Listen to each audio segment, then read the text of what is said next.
Amen. Amen. Vraiment, nous rendons grâce à Dieu. Merci, vous pouvez vous asseoir pour juste un instant. Merci la praise team, la chorale, pour un bon travail abattu. Ils ont fait un bon travail, n'est-ce pas? Je ne sais pas pour vous, mais moi, je suis entré dans les profondeurs. Alors que j'adorais tout à l'heure. Et j'aimerais qu'on bénisse le Seigneur pour ce groupe qui fait un bon travail. Gloire à Dieu. Amen. Oui. J'aimerais d'abord commencer par remercier l'homme de Dieu, son épouse et toute l'église, l'équipe pastorale et les dirigeants qui ont travaillé, collaboré pour que je sois là avec vous. Je vous remercie beaucoup, homme de Dieu. Merci. Chapitre 2. Et là, c'est là où nous avons l'expérience, où c'est là où nous vivons, nous voyons l'histoire de la Pentecôte. La Bible nous enseigne qu'ils étaient tous ensemble réunis en un seul lieu. Quand tout à coup vint un bruit semblable à celui d'un vent impétueux, saisit la chambre où ils étaient assis, des langues semblables à des langues de feu se posèrent sur chacun d'eux, et la Bible dit ils furent tous remplis du Saint-Esprit. Et c'était le jour de la Pentecôte qui se remplit du Saint-Esprit. Alors vous savez, dans la plupart des cas, quand nous parlons de la Pentecôte, souvent nous voyons un signe, le signe de la manifestation de la présence du Saint-Esprit en nous, qui est le parler en langue. Voilà, n'est-ce pas? Quand vous voyez, les gens parlent souvent de la Pentecôte, souvent nous parlons du parler en langue, nous parlons de la présence du Saint-Esprit qui est venu et ça s'est manifesté par le parler en langue. Chose qui est vraie, chose qui est ça. Mais je crois aujourd'hui que le Seigneur m'a amené ici pour vous, pour partager avec vous un message qui est un peu plus profond que simplement le parler en langue. Parce qu'en ce jour-là, en fait, le parler en langue était le nouveau commencement. C'était le début de quelque chose qui n'était pas avant. Quelqu'un me suit? Donc quand le Saint-Esprit est descendu, s'est manifesté parmi eux, quelque chose de nouveau a commencé. Quelque chose de différent. C'est vrai qu'ils faisaient des choses avant. C'est vrai qu'ils accomplissaient même des miracles avant. Mais cette fois-ci, quand le Saint-Esprit survenu sur eux, ils étaient différents. Si vous lisez quand Pierre a pris la parole, il a commencé à leur dire, ces hommes ne sont pas ivres. Vous vous souvenez? Il dit, ils ne sont pas ivres. Mais ici, c'est accompli la parole qu'a prononcée le prophète Joël en disant que dans les derniers jours, je répandrai de mon esprit sur toute chair. Il dit, les jeunes gens prophétiseront.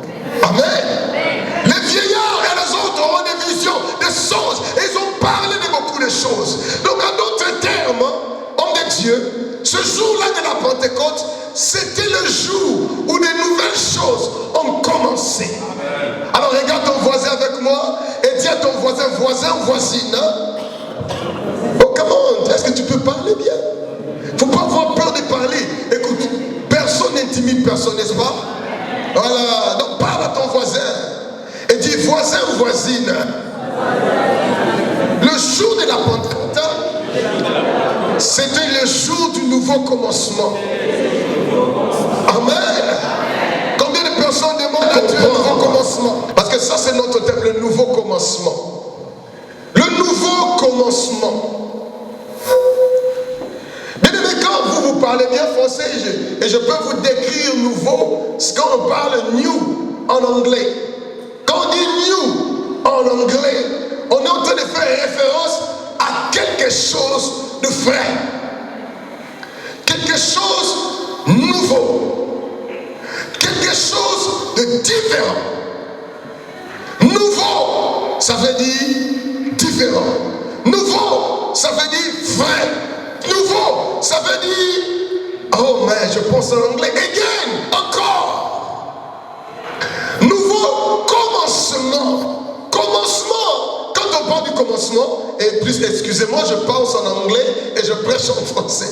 Quand on dit commencement, commencement, on est en train de voir que quelque chose sûrement, soit qui n'était pas avant, ou qui était, mais qui maintenant commence encore, ou qui commence à exister encore. Tu peux voir commencement comme quelque chose qui n'avait jamais existé avant, n'est-ce pas? Un nouveau commencement, c'est quelque chose qui n'avait jamais existé avant, mais maintenant il existe. Mais aussi un nouveau commencement peut venir quand tu avais un début d'abord, mais maintenant on te dit un nouveau début. Ah, est-ce que vous me calmez? Are you catching me? Amen. Vous me saisissez? C'est comment? Je vais vous expliquer. Voilà, bien aimé, comment vous allez? Ok, est-ce que vous pouvez m'aider? Venez, ok. Je vous donne un exemple, venez. Alors, est-ce que vous pouvez aller jusque là? Voilà. Comment vous appelez? Benny? Willy. Le frère Willy. Alors, le frère Willy, je vous demande de marcher jusqu'à ce que vous allez me rejoindre. Alors, marchez. N'est-ce pas qu'il marche? Voilà, il marche et puis il me rejoint. N'est-ce pas? Il a marché. Il avait un commencement et son commencement était ici. Mais finalement, il arrive ici et puis il m'attrape à la main. Et j'ai dit, frère Willy, nous allons marcher ensemble. À partir d'ici, il a un nouveau commencement. Pourquoi? Parce qu'ici, il ne marche plus seul. Est-ce que quelqu'un me saisit? Si là, il marchait seul, il avait un commencement. En d'autres termes, dans votre cas, vous aviez une vie. Mais ici, tout le temps, tout le parcours que vous avez eu, depuis ici jusqu'ici, tu l'as fait seul. Alors finalement, j'attrape sa main. J'ai dit, Willy, tu marches avec moi maintenant. Et nous voici ensemble. Un nouveau commencement. Une nouvelle marche. Un nouveau début. En d'autres termes, il en avait avant. Il marchait avant. Mais maintenant, il ne marche plus la même chose. Maintenant, il a un secours. Si avant, il allait tomber ici, s'il devait tomber ici, personne n'allait le secourir. Mais à partir d'ici, s'il veut tomber, je vais le relever. S'il veut monter derrière, je vais le soutenir. S'il veut aller comme ça, je le soutiendrai. J'ai dit, Willy, sois fort. Nous sommes ensemble. Alors, allons-y. Et nous voici en train de marcher. Le nouveau commencement. Est-ce que quelqu'un me saisit? Merci, bien-aimé. C'est ça, un nouveau commencement. Pour d'autres personnes, un nouveau commencement, ça n'a jamais existé. Donc, pour Willy, jusqu'à ce qu'il est venu ici, ça n'avait jamais existé pour lui de marcher avec quelqu'un. Mais à partir d'ici, c'est une chose nouvelle. Et maintenant, il a un support. Maintenant, il a un soutien. Et pour lui, c'est un nouveau commencement. Et bien aimé dans le Seigneur, ça c'est ce que Dieu nous promet. Et c'est ce que Dieu promet à l'église Trinité Paris. Dieu vous promet un nouveau commencement. Aïe, aïe, aïe. Vous ne m'avez pas saisi. Dieu vous promet un nouveau commencement. Alors je vous dis ceci. Quand je dis nouveau commencement, il y a des choses que vous devez expérimenter. Il y a des choses que vous devez faire. Il y a des choses que vous devez accepter. Il y a des choses que vous devez vivre afin d'expérimenter un nouveau commencement. Amen. Dans les jours de Pentecôte, ce jour-là, quand ils ont commencé un nouveau commencement, qu'est-ce qui s'est passé? Ils étaient ensemble. Une chose est arrivée, le Saint-Esprit est descendu sur eux. Et à partir de là, ils ont ouvert leur bouche, ils ont commencé à parler et les choses qui se sont passées. Mais aujourd'hui, Trinité, permettez-moi de partager avec vous ce que Dieu m'a demandé de vous dire, Église de Dieu. Ce que Dieu m'a envoyé de vous parler de sa part et de vous dire, bien-aimés, si vous croyez, si vous saisissez, quelque chose de nouveau va commencer dans votre vie. Quelqu'un dit Amen. J'ai dit, quelqu'un dit Amen. Si tu crois que Dieu peut faire quelque chose, dis encore un grand Amen. Nous allons aller dans le livre d'Ésaïe. Là maintenant j'entre dans mon message. Ésaïe 43. Et nous allons lire à partir du verset 18 et et le verset 19. Je veux que vous soyez forts parce qu'après ce moment, nous allons prier. Est-ce qu'on peut s'élever pour la lecture de la parole? Ésaïe 43, versets 18 et 19. Quelqu'un a une Bible en français? Parce que moi c'est en anglais. Si vous en avez, vous pouvez lire pour moi, Frère Willy, s'il vous plaît. Ne pensez plus aux événements passés. Alléluia. Et ne considérez plus ce qui est ancien. Alléluia. Voici, je vais faire une nouvelle. Alléluia. Une chose nouvelle. Sur le point d'arriver. Oh mon Dieu. Ne la connaîtrez-vous pas? Je mettrai un chemin dans le désert. Alléluia. Et des fleuves dans la solitude. Gloire à Dieu. Quelqu'un dit Amen. Amen. Mais je vous dis, si quelqu'un reçoit cette parole, vous devez crier un grand Amen. Brother Willy, est-ce que tu peux encore lire pour nous ce passage? Saisissez ça. Verset 18. Ne pensez plus aux événements passés. Amen. Gloire au Seigneur. Et ne considérez plus ce qui est ancien. Ancien. Jésus. Voici, je vais faire une nouvelle chose. Je vais faire something new.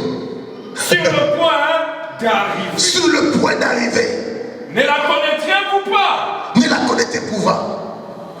Je mettrai un chemin dans le désert. Je mettrai un chemin dans le désert. Et des fleuves dans la solitude. Et des fleuves dans la solitude. Amen. Vous pouvez vous asseoir. Bien-aimé dans le Seigneur,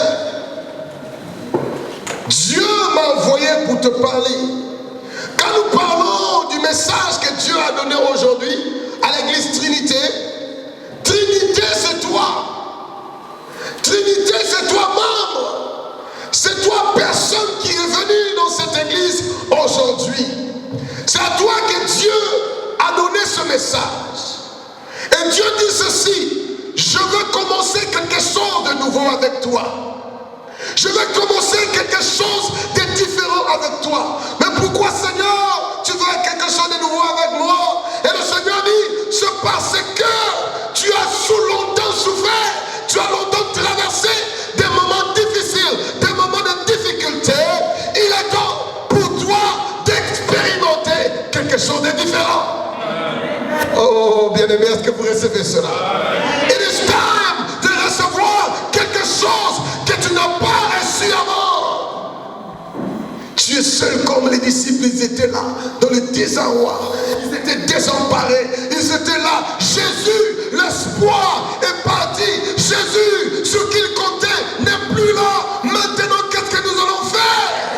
Il fallait que le Saint-Esprit, il fallait quelque chose de différent vienne. Il fallait qu'il y ait un nouveau début dans leur vie.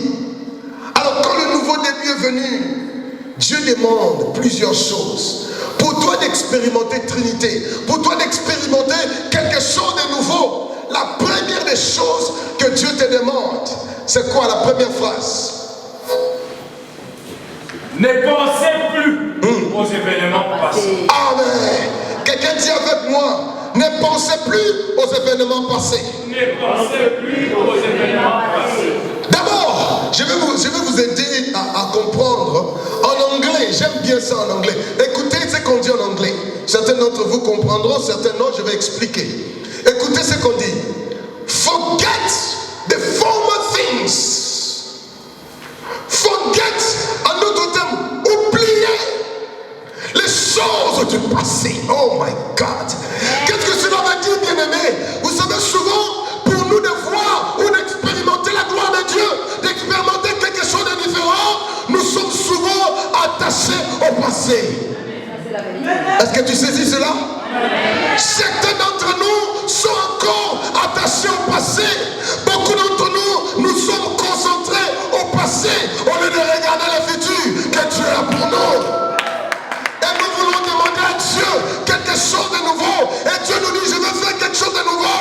Mais nous nous concentrons dans le passé. Le nouveau, c'est différent. Quelqu'un dit c'est différent. Quelqu'un dit c'est différent. C'est différent du passé.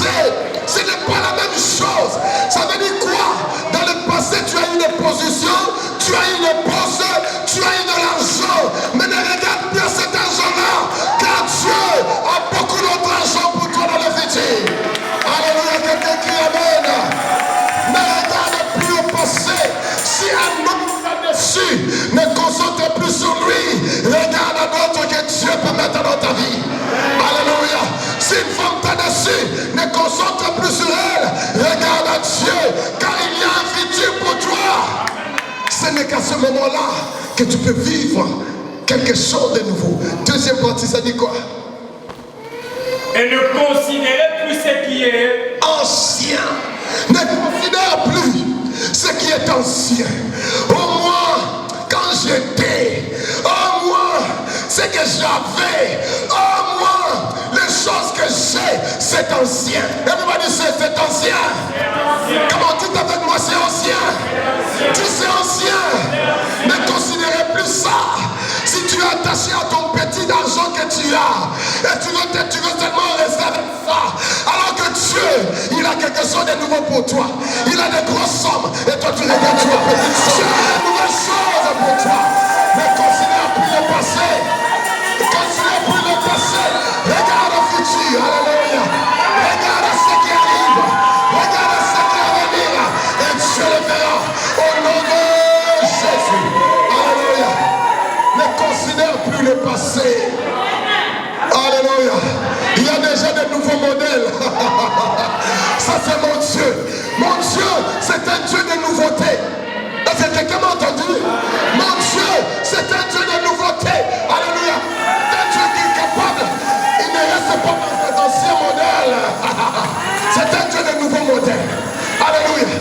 Toi, tu es toujours avec des Peugeot. C'est comme je suis venu ici. Je regarde, je vois des Peugeot. Je vois des Peugeot qu'on voyait à Kinshasa. Je vois ça ici. Je dis, il y a des gens qui continuent à conduire ça. Non, mon Dieu, il y a des nouveautés. Il y a des Peugeot 2015 que Dieu va te donner. Alléluia. Dieu va te donner les Peugeot 2015. Tu n'as pas besoin de considérer le passé. Tu n'as plus besoin de regarder le passé. Concentre-toi à ce qui a venu. Alléluia. Ça, c'est notre Dieu. Quelqu'un qui est grand amen. Le Dieu que nous servons, c'est un Dieu puissant. Il est capable. Ce que Dieu veut te dire, libère ce que tu as. Libère ce que tu as. Pourquoi tu te concentres dans ça? Pourquoi tu veux toujours regarder en arrière? Pourquoi tu veux regarder dans ces anciennes choses? Lâche cela. Crois que Dieu est capable de te donner. Comment quelqu'un dit amen? Dieu est capable. Lève les deux mains et dis, mon Dieu est capable. Crie plus fort, il est capable, mon Dieu. Il peut te donner des nouveautés. Parce qu'il a commencé quelque chose de nouveau le jour de Pentecôte. Il a amené ce qui n'existait plus. C'est vrai, le miracle se faisait, mais cette fois-ci, le miracle se fait sous l'onction. Oh my God! Oh mon Dieu, mon roi! Avant, on pouvait guérir les gens, mais cette fois-ci, c'est sous l'onction. On pouvait prêcher la parole, mais cette fois-ci, c'est sous l'onction du Saint-Esprit. Pourquoi? La Pentecôte. Quelque chose de nouveau est arrivé ce jour-là. Et après, mon frère, voici, ah, attendez là, vous avez ce mot-là, ça veut dire beaucoup de choses. Est-ce que vous me saisissez? En anglais, vous savez qu'est-ce qu'on dit en anglais? En anglais, on dit si. Et je comprends ça encore mieux en anglais. On dit si. Ça veut dire quoi? C'est pas le si de S-I, c'est si de S-E-E. En d'autres termes, vois ou regarde. Et regardez bien aimé, je vais vous dire une chose. Dans le parcours que nous avons avec Dieu, dans le chemin que nous sommes en train de marcher avec Dieu, pour Dieu de faire de nouvelles choses dans notre vie, pour nous d'expérimenter de nouvelles choses dans notre vie, notre vision est très importante. Est-ce que vous me saisissez? C'est pour ça qu'il dit, voici. Il veut te dire, regarde. Regarde là. Voici. Voilà. C'est ça. Quand on dit voici, quelqu'un veut t'inciter à voir. Il veut t'encourager à regarder. Écoutez, vous savez quoi? Souvent, nous les chrétiens, notre vision est bloquée. Notre vision est limitée. Souvent, nous regardons toujours comme des petits. Tu fais le business, tu vois ça seulement dans la magouille. Tu penses succeed your business. En d'autres termes, c'est ce qui va amener le succès dans ton business. Non! Tu te limites, tu te regardes toi-même comme petit. Tu es là, tu marches avec les gens, tu vas à la mairie ou tu vas, je ne sais pas où, devant la cour présidentielle et tu dis, est-ce que moi on va m'accepter là-bas? Est-ce que moi on va m'accepter là-bas?